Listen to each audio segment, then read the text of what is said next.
धर्म प्राण सज्जनों, आज श्रीमद् भगवद गीता के दूसरे अध्याय का 11वां 12वां श्लोक ले रहे हैं। और असली गीता का शुरुआत यहीं से होती है। अर्जुन की सारी भूमिका आप अच्छी तरह समझ चुके हैं।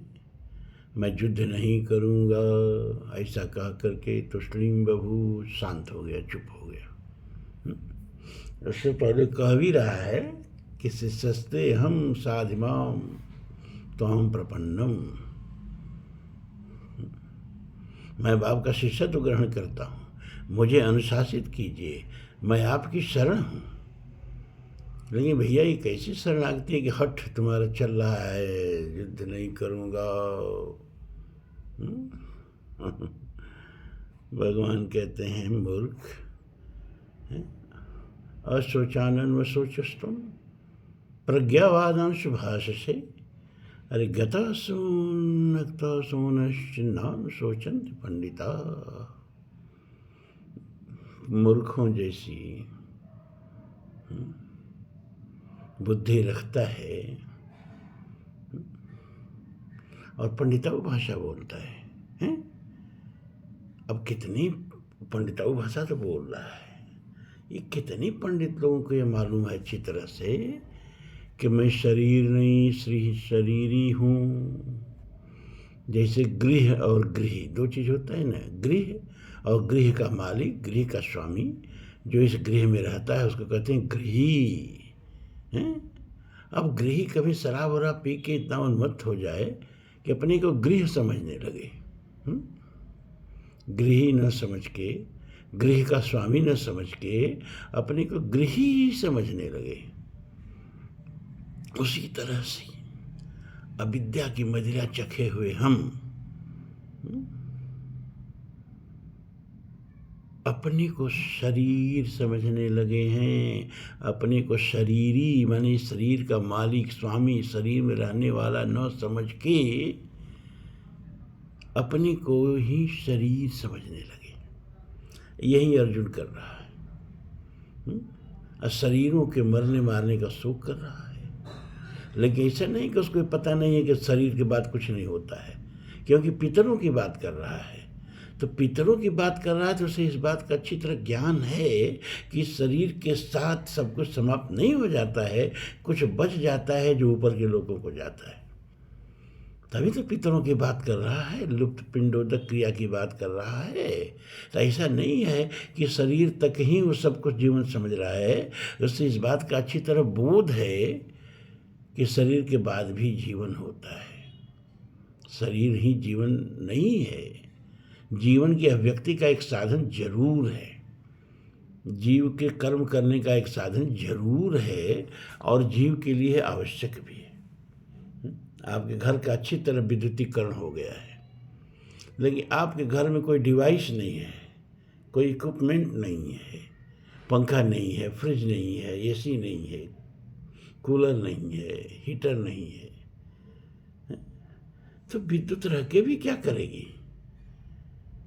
उस विद्युत को कार्य करने के लिए उसे डिवाइस की ज़रूरत है, उसे इक्विपमेंट की ज़रूरत है।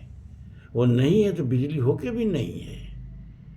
तो आत्मा और शरीर का ही संबंध है। आत्मा है ऊर्जा, जीव इसको शरीर चाहिए अपने को अभिव्यक्त करने के लिए, और ये शरीर जो है वो है डिवाइस, वो है मशीन जिसे बिजली चलाती है, जिसे शरीर में बैठी हुई ये चेतन जो आत्मा है, ये ऊर्जा जो शरीर से अपने को अभिव्यक्त करती है, शरीर से अपने को काम करती है। जीव का जो संबंध शरीर से है,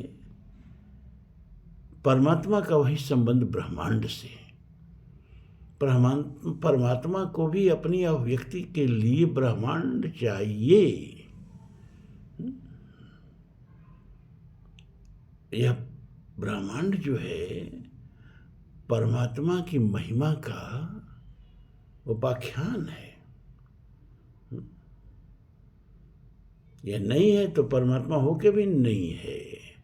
उसी तरह अगर जीवात्मा को शरीर नहीं मिला तो जीवात्मा होके भी नहीं है। लेकिन हाँ, हाड़ मांस मल मूत्र के इस शरीर को ही शरीर नहीं समझना। मनस शरीर भी होता है, चिन्मय शरीर भी होता है ना। हमको बस ये करना है कि इस हाड़ मांस मल मूत्र के शरीर से मुक्त होकर के इस आत्मा को चिन्मय शरीर प्रदान करें, चिन्मय स्वरूप प्रदान करें, तब आत्मा की शक्तियाँ अनंत गुनी बढ़ जाएंगी। तब एक साथ ही आत्माएं कई जगहों पर विद्यमान हो सकती है, जैसे हमारे देवता लोग होते हैं, जैसे हमारे हनुमान जी हैं। जहाँ जहाँ हनुमान मंदिर है सर्वत्र हनुमान जी विद्यमान है। क्यों? क्योंकि वो चिन्मय शरीर में है। अब एक देशी होना उनके लिए बाध्यता नहीं है।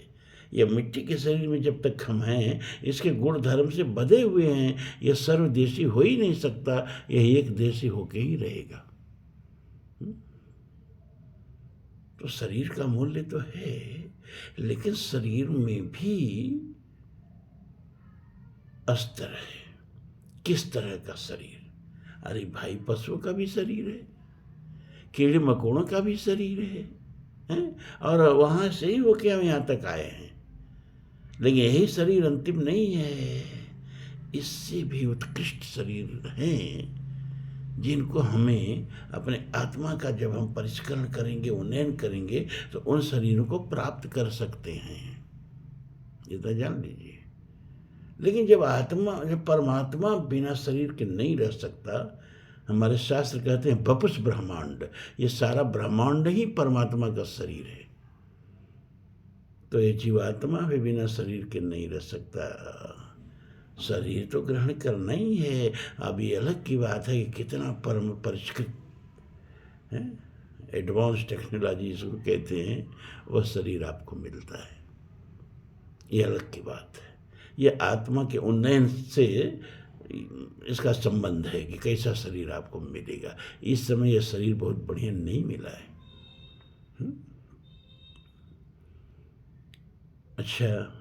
अच्छा, मंदिरों में आप देखते हैं ना, डमरू होता है, ढोलक होती है, नगाड़े होते हैं, देखा है ना? ये डमरू, ये ढोलक, ये नगाड़े, ये किस चीज़ से बड़े होते हैं? चमड़े से बड़े होते हैं।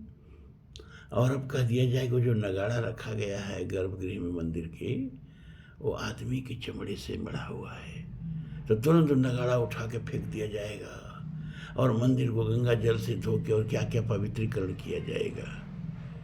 यानी पशु की चमड़े से बड़ा है तब तो ठीक है, आदमी की चमड़े से बड़ा है तो राम राम, छी छी छी छी, उसको उठा के फेंको। मतलब कि चमड़ा भी उनका आपसे पवित्र है? डमरू उनके चमड़े से बढ़ा जाता है, ढोलक उनके, मृदंग उनके,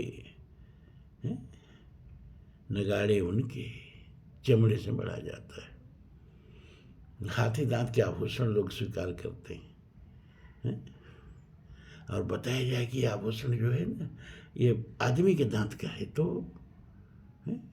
अरे दांत उनके अच्छे, आंखें उनकी अच्छी, चमड़ा उनके अच्छे, हड्डियां उनकी अच्छी, ऊँट के हड्डी के जंतर बनते हैं। पशुओं के अंग के सामने आपके शरीर का कोई अंग ठहरता है क्या? यहाँ तक कि गोबर उनकी अच्छे, उससे लीप पोत के उसमें मांगलिक कार्य हम करते हैं। बोलिए, शरीर के स्तर पर तो आपसे बहुत ज़्यादा श्रेष्ठ हैं, और उनके पास साख शक्तियाँ भी बहुत ज़्यादा हैं। आपके पास विशेषता ये है कि मनसा सिव्यते इति मनुष्य, आप मननशील प्राणी हैं। इसलिए आपको ये मनन करना चाहिए कि हम पशु क्यों नहीं हुए, हम कीड़े मकोड़े क्यों नहीं हुए। प्रकृति ने हमको ये किस उद्देश्य की पूर्ति के लिए मानव शरीर प्रदान किया है, जो इसका मनन करता है, और उस मनन के हिसाब से मनुष्य शरीर के उद्देश्य को प्राप्त करने का प्रयत्न करता है, उसी को मनुष्य कहते हैं। तो भगवान श्री कृष्ण कहते हैं, असोचा अनसोचस, तुम जो नहीं सोच का विषय उसका सोच कर रहा है। और प्रज्ञावाद अंश भाष से बड़े बड़े पंडितों की भाषा बोल रहा है। पंडा शब्द से पंडित बना है भैया। देखो संस्कृत में पंडा शब्द का अर्थ, अब तो पंडा कहते ही आपको वो तीर्थ में जो पीछे पड़ जाते हैं, दर्शन करना है चलिए करा दें, ये करना है चलिए करा दें। अब उनको झिड़कना पड़ता है भाई हम यहीं के वासी हैं, हम लोकल हैं, आप परेशान मत हो। कार के पीछे पीछे दौड़ते हैं। तो पंडा कहने से ये एक प्रतिबिंब बनता है।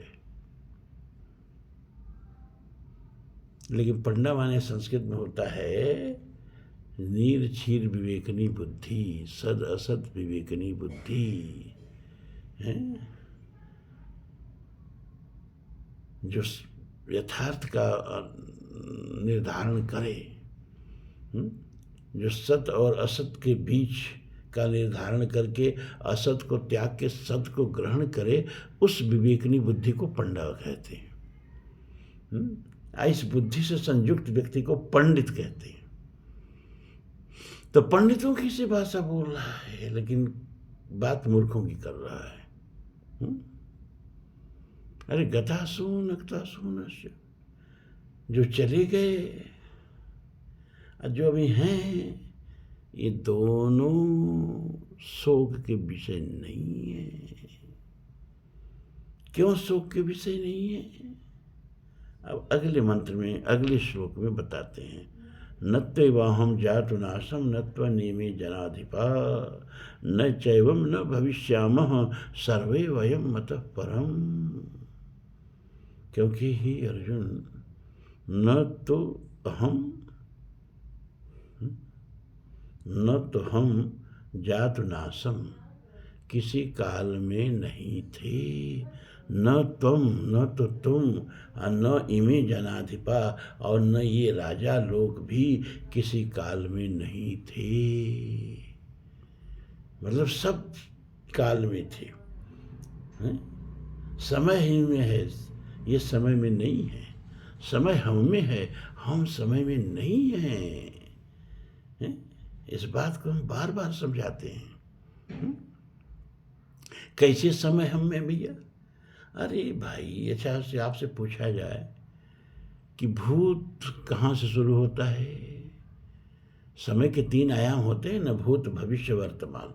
तो चलो आज तीनों पर विचार करिए, जरा बुद्धि अपनी सजग कर लीजिए।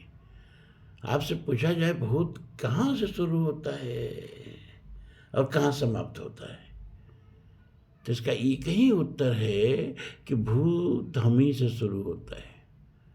हमसे पीछे जो है सब पास्ट है, सब भूत है।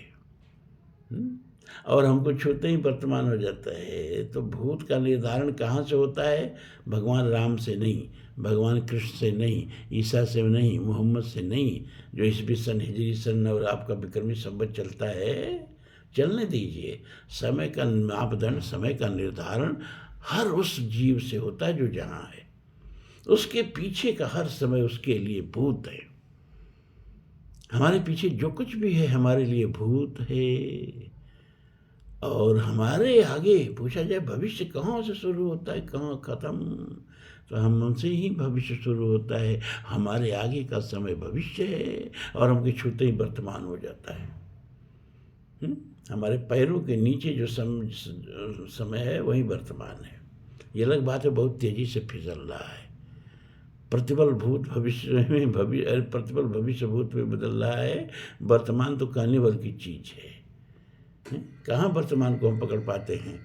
एक शब्द बोलते हैं, पहला अक्षर और दूसरा अक्षर, पहला अक्षर बोले दूसरा अक्षर तक पहुँचते पहला अक्षर भूत हो गया, और जो पहला अक्षर बोले तो आने वाला अक्षर भविष्य है।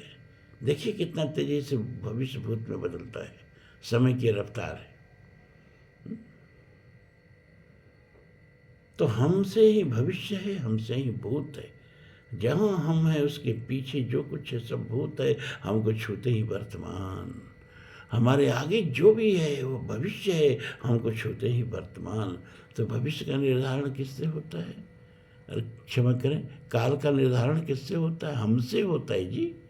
हम काल में नहीं है, काल हम में है। तो ऐसा नहीं था कि किसी काल में हम नहीं थे, तुम नहीं थे, ये राजा नहीं थे। सुन अर्जुन, मैं पहले भी था, तू भी थे, ये सब राजे भी, और जिनको अब तू देख रहा है होंगे तेरे आगे भी। न चैवम न भविष्याम, न चैव भविष्याम सर्वे वयम अतः परम। और ऐसा भी नहीं है कि ये सब भविष्य में नहीं रहेंगे। हैं?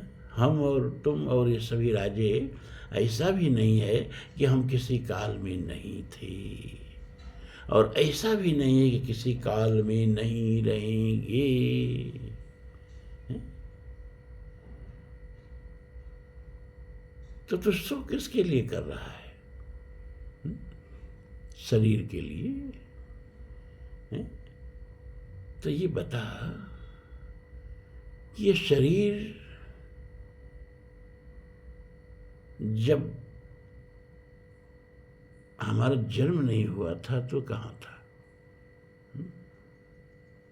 और जब हमारी मृत्यु होगी तो कहाँ रहेगा, है? और बीच में जो है भी तो कहाँ है? तुम्हारा भ्रम है। अरे ये शरीर तो प्रतिपल मर रहा है, जिसको तुम विकास कह रहे हो, है? वो बाल्यावस्था का शरीर मर गया, है? ध्या लेते लोग गोदी में, क्या शरीर था, कहाँ है वो शरीर, है? और जो बस्ता लटका के विद्यालय गए वो कहाँ है शरीर, और जब मोर बांध करके विवाह करने गई हुआ अवस्था, कहाँ है वो शरीर? वृद्धावस्था आ गई। तो ये शरीर तो परस्पर मर रहा है जी। जो ये अभी जैसा है अभी वैसा नहीं है, जो इतना अस्थायी है, इतना क्षणिक है।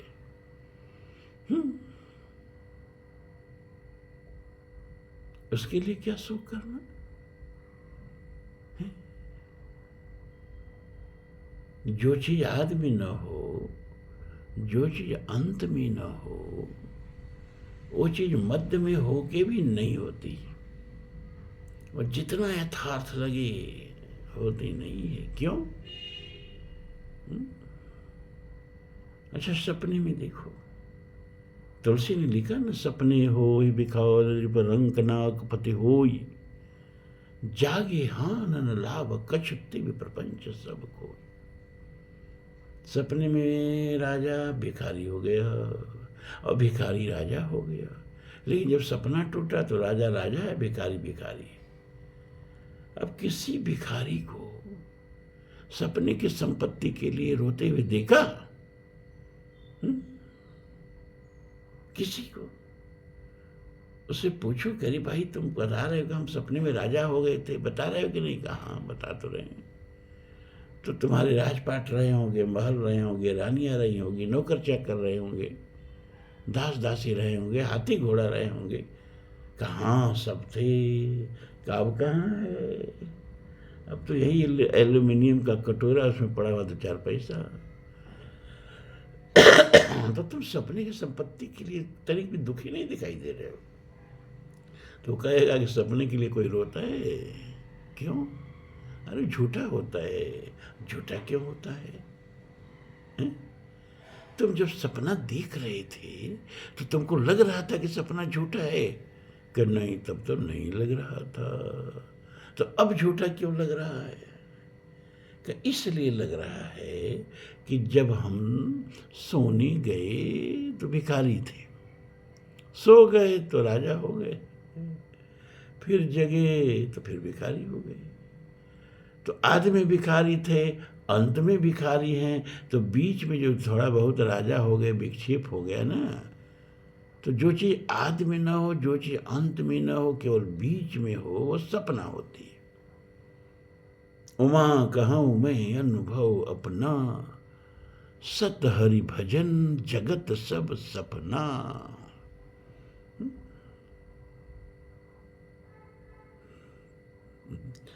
तो जो चीज आदि में नहीं, जो चीज अंत में नहीं, भगवान भागवत के चतुश्लोकी में क्या कहते हैं? अहमेवास में अग्रे नान्य सत परम पश्चात अहम यद्यच्च यो शिष्येत सो अस्मि।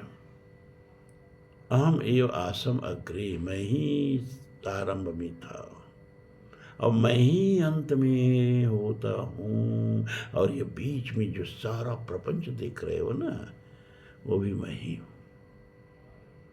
क्योंकि जो चीज़ आदि में होती है, जो चीज़ अंत में होती है, वही मध्य में होती है। विक्षेप उसमें जितना दिखाई दे, विक्षेप सत्य नहीं होता है। सत्य क्या होता है? वही जो आदि में होता है, जो अंत में होता है। तो ये शरीर पहले जन्म से पहले नहीं था, ये शरीर मृत्यु के बाद नहीं होगा। तो केवल बीच में है, इसीलिए मिथ्या है, इसीलिए सपना है, इसीलिए झूठा है? इस झूठे शरीर के लिए क्या रोना अर्जुन? किसी का शरीर रहता है? मैं भी ये जो माया का शरीर ग्रहण करके भगवान श्री कृष्ण कह रहे हूँ, ये क्या हमेशा रहेगा?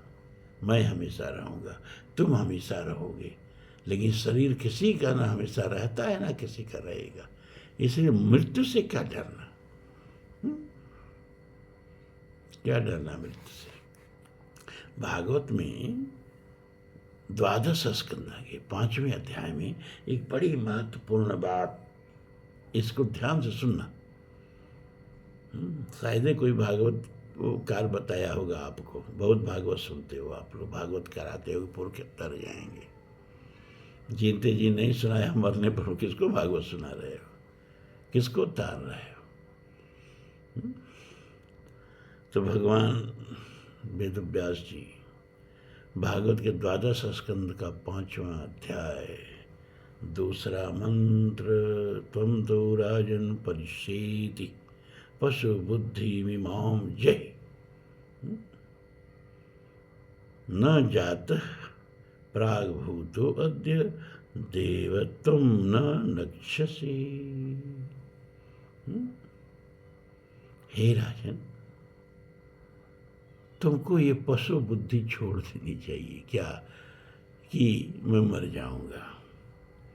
ये पशु बुद्धि है, क्योंकि पशु नहीं जानता है कि हम जीव हैं, चेतन अमर सह सुख राशि स्वरूप जीव हैं, हम ईश्वर अंश हैं। ये पशु नहीं जानता है, वो जानता है कि मैं शरीर ही हूँ। तो शरीर की मृत्यु को ही वो मृत्यु समझता है। तो जो भी मनुष्य होके और ये समझता है कि हम मर जाएंगे, जिसको अपने चेतन अमल सह सुख राशि स्वरूप अमर आत्मा का बोध नहीं है, वो मनुष्य शरीर में भी पशु ही है। देखा, ये भागवत बोल रहा है? मैं मर जाऊंगा, ये पशु बुद्धि है। अरे राजन, तुमको अब ये पशु बुद्धि छोड़ देना चाहिए।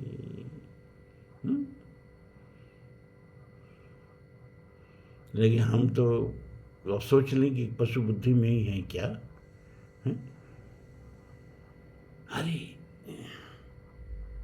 आज तक विज्ञान नहीं पता लगा पाया मरने के बाद क्या है, क्या होता है। तो एक अनुसंधित के दृष्टिकोण से जियो यार, एक रिसर्चर, और ये उत्सुकता बनी रहे। अच्छा, मरेंगे तो इस सत्य का तो पता चल जाएगा कि मृत्यु के बाद क्या होता है। इस उत्सुकता से मरो, to know what happen after the death. ये जानने के लिए मरो कि मृत्यु के बाद क्या होता है। डर से हो कि बच जाती है? जो शरीर प्रतिपल मर रहा है उसकी क्या चिंता करना, और जो अविनाशी चैतन्य वाल सह सुख राशि है वो मरेगा ही नहीं, तो उसकी क्या चिंता करना। तो जीव बुद्धि से भी चिंता का विषय कोई नहीं है, शरीर बुद्धि से भी चिंता का विषय कोई नहीं है।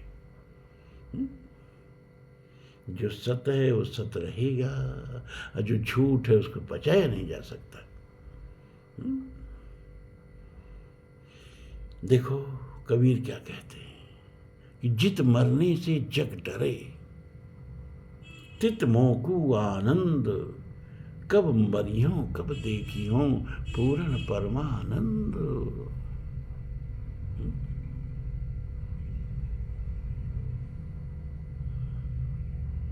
कालिदास ने कहा कि मृत्यु ही प्रकृति है, जीवन विकृति है। ये लहरें जो हैं ये विकृति है, सागर प्रकृति है। तो सागर से लहरें उठती हैं, सागर में लहरें दौड़ती हैं और सागर में लहरें डूबती हैं। क्यों लहरें उठती हैं? हवा के थपेड़े खा करके। जब सागर के वक्षस्थल को हवा हिलोलित करती है, उद्वेलित करती है, तो उसमें विक्षेप पैदा होता है और वो विक्षेप है सागर की तरंगे, सागर की लहरें। अगर सागर के वक्षस्थल पर कोई विक्षेप न हो तो सागर में लहरें नहीं उठेंगी। उसी तरह से मृत्यु के अंदर से जीवन निकलता है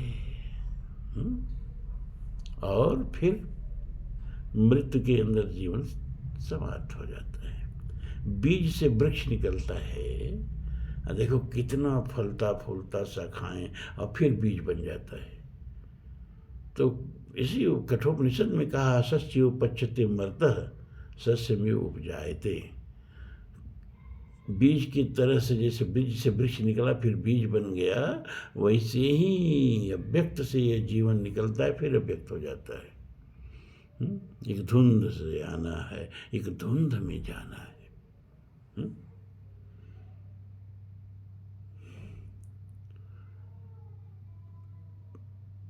प्रसाद ने कमैनी में क्या कहा? जीवन तेरा क्षुद्र अंश है, व्यक्त नील घन माला में, सवदामनी संधिसा सुंदर, क्षण भर रहा उजाला में।